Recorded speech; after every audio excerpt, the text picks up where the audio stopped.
Good morning, sir. Good morning. May I inquire? Yes, please, counsel. Thank you. Good morning. Good morning. Could you please tell the jurors your first and last name? My first name is Loring, Loring. My last name is Nudd, Nudd. And do you have a nickname that you go by? I do. What's that? Everybody knows me as Chuck. Chuck. And do you work, sir? I do. What do you do for work? So I'm a firefighter EMT with the Duxbury Fire Department. I was at that time. I am now retired. Okay, so when did you retire? So I retired a year ago. A year ago. And so how long had you been working with Duxbury Fire before your retirement? A little over 30 years. 30. And can you explain what your role was as a Duxbury firefighter? So if I was an EMT, which 80% of our calls are probably that related. So I would assist a paramedic, or I would drive the ambulance, or whatever was necessary at the time.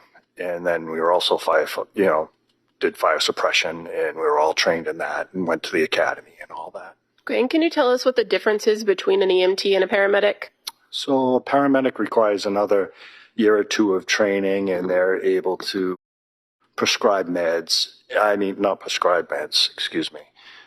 Give meds that they have according to what they need to do. They can also read the monitor that shows rhythms in the heart and what have you.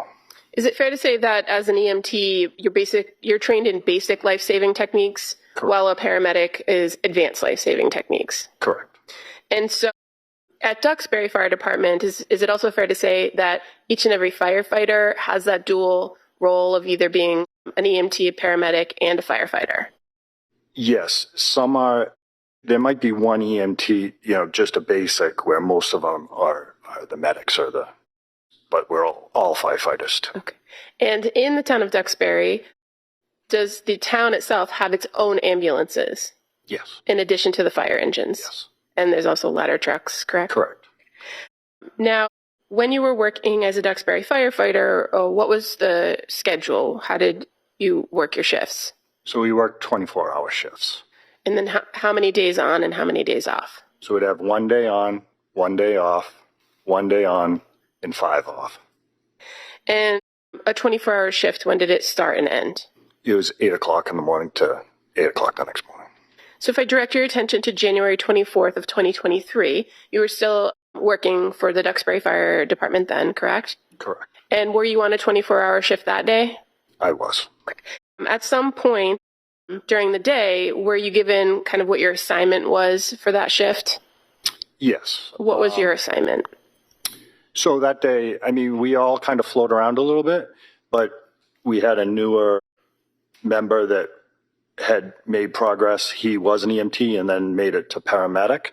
So I was kind of what they called the backup guy. So I would do whatever fill-in needed to be done, and I would assist with them if necessary. Okay, and so were you kind of assigned to the ambulance at the central station as that backup person? I was. And the person that you identified was kind of the newer employee. What was his name? Paramedic Dougherty.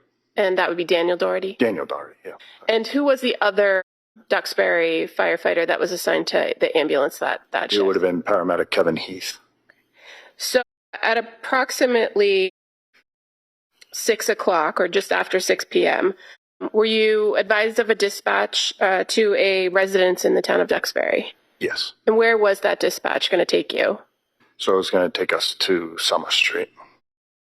You and firefighter Heath and firefighter Dougherty, you all get in the ambulance? Correct. And do you go to 47 Summer Street? We do. Who was in the ambulance? Who was assigned as kind of the driver and the tech?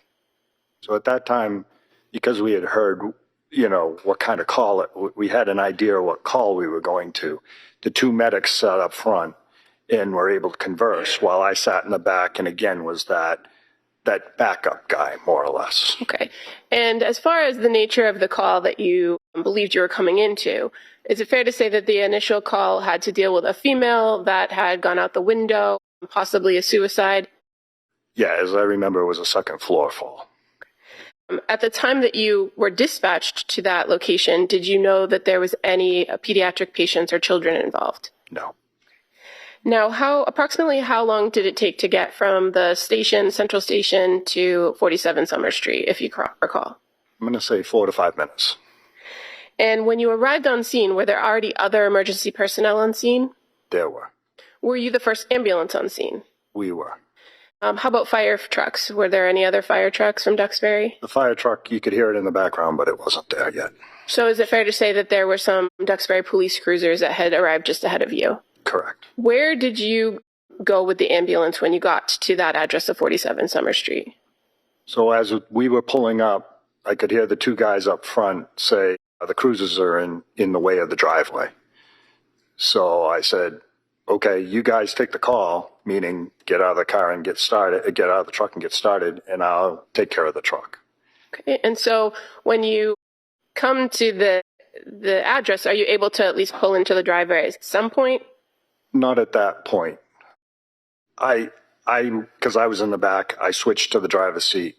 And at that time, I saw an officer coming and he was getting ready to move the vehicle that was in our way so that I could back in. And so were you able to then back the ambulance into the driveway? I was. And were there other vehicles that were not emergency personnel vehicles in the driveway? There might have been some of their vehicles, but there might have been, but I don't really. I had enough room to put my vehicle there, and that's all that mattered. Okay, so when you backed the ambulance in, Firefighter Heath and Firefighter Dougherty, what did they do? They had already jumped out. Grabbed the gear, and taken off for the back of the house. Once you got the ambulance secured in the driveway, what did you do? So, assuming that they were going to need a stretcher, I started pulling a stretcher out of the back of the ambulance. And again, you said you backed the ambulance in? Correct. As you were pulling the stretcher out of the back of the ambulance, did you observe somebody coming from the house? Yes. What did you see? One of the police officers was carrying a child. And so what did you do when you saw him carrying the child out of the house? So at that point, the stretcher was almost out of the vehicle, and I said, over here, and he placed him on the stretcher. Were you able to make observations of the child as he's being placed on the stretcher? I was. What did he look like? So his face was blue, he had marks around his neck, and his body was pale. Was the officer somebody you knew from Duxbury? Correct. It was Officer Homestead. Once the child was placed on the stretcher, what did you do after you made that initial observations of him? So we rolled it right inside so he could start doing CPR. As an EMT, what is the first thing you generally do when you're observing a patient or assessing a patient? So you always look for response and you go for airway. Okay. And fair to say there's kind of what they call the ABCs? Correct. Can you tell the jurors what that means? So it's airway, breathing, circulation. And in this circumstance, were you able to observe the child breathing on his own? No. How about, were you able to secure an airway for him? Not at that time. We were still doing the preliminary. And how about circulation or pulse or cardiac activity? Were you able to determine any of that upon your initial assessment of him? At that point, no. Now, after you are in the back of the ambulance, do other EMTs or other paramedics come and assist you with this child? Yes. So when the patient was getting rolled in, I also yelled out to my captain, hoping that he was going to hear me, that I needed a medic in my truck because I needed him to know that there was someone in my truck. Okay. And I'm assuming someone heard me, and they then directed a medic to my truck once one appeared. Okay. And so the medic that came to the truck, was that Heath Nettie? Yes. And that was not the original person who went to the scene with you in the ambulance, was it? Correct. Okay. And what happened when you had the child in the back of the ambulance? What did you guys do to try to tend to him? So we were doing CPR, and then there was he wanted to check the monitor, so we got the monitor out. With the monitor, what was the monitor supposed to be looking for? Heart rhythm. Okay. And so do you have to kind of hook that up to the patient in order to assess whether there's any activity? Correct. And those monitors that you have in your equipment, do they do anything more than just check for heart rate? the paramedic can then look and see what kind of, not just a heart rate, but a rhythm. And then If there is not a rhythm, does that machine help you to do anything to try to restart somebody's heart? with a rhythm, with the rhythm that they gave us, they said, we can disconnect it, because they were concerned they needed the monitor downstairs too, or elsewhere. And is it fair to say that at that point you're assisting the paramedic with their assessment and running that equipment and checking the monitor? No, I'll allow it, but let's kind of move on. I'm sorry. That's okay. Re-ask that. Are you assisting the paramedic at that point to treat the child in the ambulance?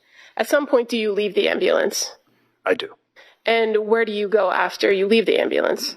I bring the monitor down to the basement. Are the other paramedics and the other responders still working on the child? Correct. And to be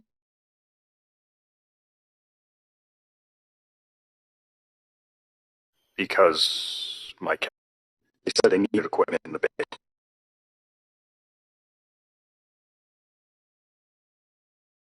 There were. were you to make observations of those children? Not really. I mean, they weren't crying. Fair to say they were being treated by others. Correct.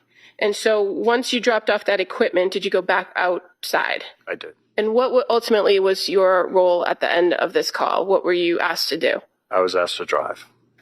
So the ambulance that responded from Duxbury, that's ambulance number 1? Correct. Ambulance 1. Did you drive that ambulance to a hospital? Correct. Which hospital was that? I forget if it was the Jordan or the BI now, but it's the Plymouth Hospital. Here in Plymouth? Correct. And that was with Dawson Clancy in the back, correct? Correct. No further questions. Thank you. Thank you. Attorney Remington? No questions. Enjoy your retirement. All right. Thank you, sir. Thank you.